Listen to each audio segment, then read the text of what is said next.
Hello, everybody! So, I've got another CRT Spotlight video for you today, and while the subject for this installment will be a bit on the small size, the coolness factor is undoubtedly big.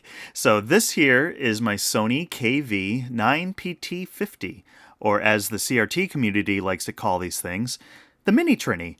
So, for those unfamiliar with these adorable little 9-inch tubes, it might be a bit difficult to get a sense of scale, so for some size comparisons, here it is alongside of my 32-inch Trinitron, followed by the internationally recognized measuring standard of a banana, and yes, I know it's starting to turn, I just prefer my bananas extra mushy. And lastly, here it is next to this potato that has been incubating on the comfy chair all morning. And despite this diminutive size, the 9PT50 actually supports many of the same features as its larger cousins. On the front we have a headphone jack and all of the basic controls that you would need with the set.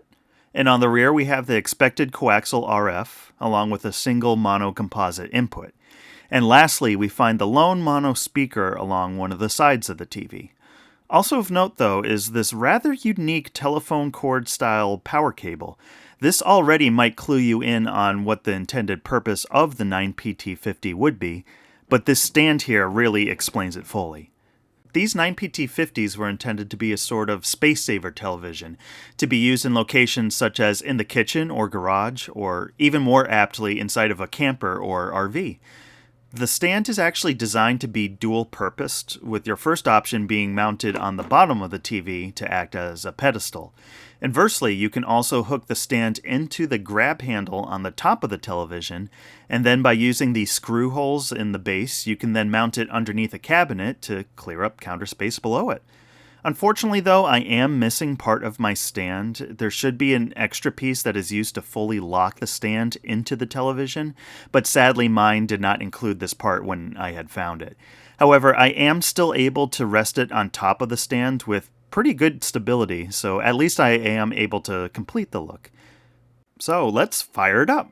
Now, here's something interesting to note with some of these smaller CRT screens. I found that image sharpness over composite video actually tends to get a bit of a boost due to the image itself being compressed into a smaller physical area. This produces a very nice effect when viewing 8-bit and 16-bit consoles on this screen, with the image being particularly sharp despite its small size. A lot of the composite video artifacts that you start to see as you move towards some of the larger CRTs are almost non-existent here, since the small screen barely has to stretch lower resolution signals across the tube. Shockingly enough, these little 9PT50s are actually RGB moddable as well, although personally I see absolutely no reason to, given how good this small screen looks in stock configuration already. However, while game systems like the Genesis look really nice on this TV, the console that I really wanted to show off with my 9PT50 would be my ceramic white slim model PS2. Oh boy, are these two just begging to be paired with one another. Talk about matching aesthetics on these two pieces of my collection. So this was a limited edition color that was available in the US, both as a standalone console and bundled with the karaoke game SingStar. This easily is my favorite console variant of the PS2, and in my opinion, this is just way more sleek looking than the standard black and silver versions of the Slim that are much more common on the market. Now, honestly, it is rather a little silly playing PS2 games on a screen this small, and frankly, I would much rather be playing this console on some of my larger tubes, particularly those with support for component video.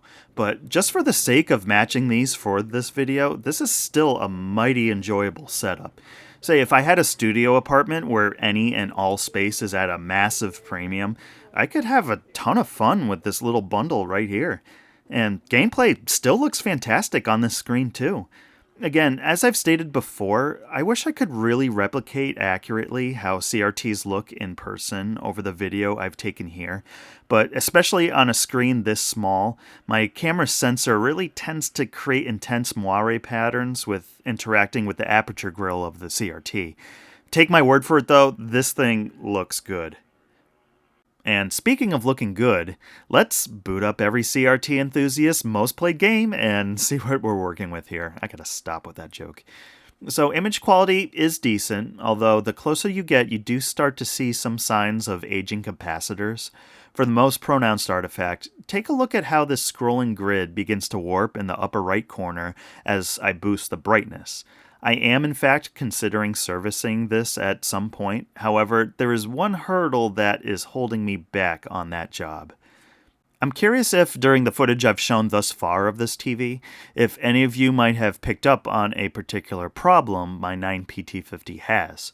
Actually, this is a problem that plagues all 9PT50s.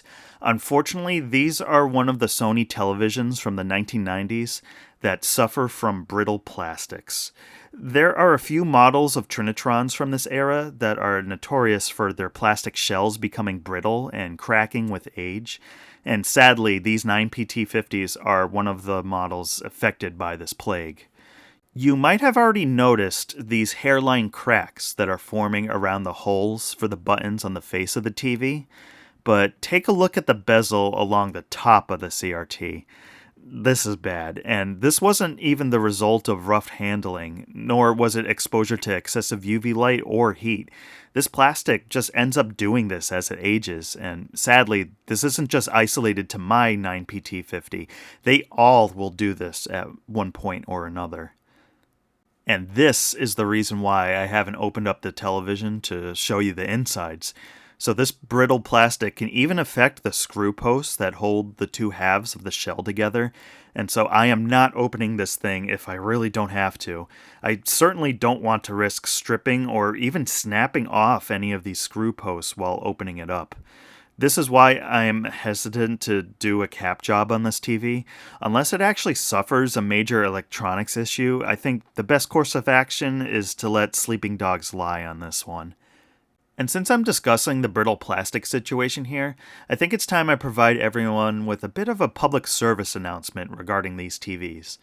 I know my channel is still on the smaller size currently, but if anyone who is interested in finding a 9PT50 for their collection happens across my video here while doing research on the TV, please heed this following warning.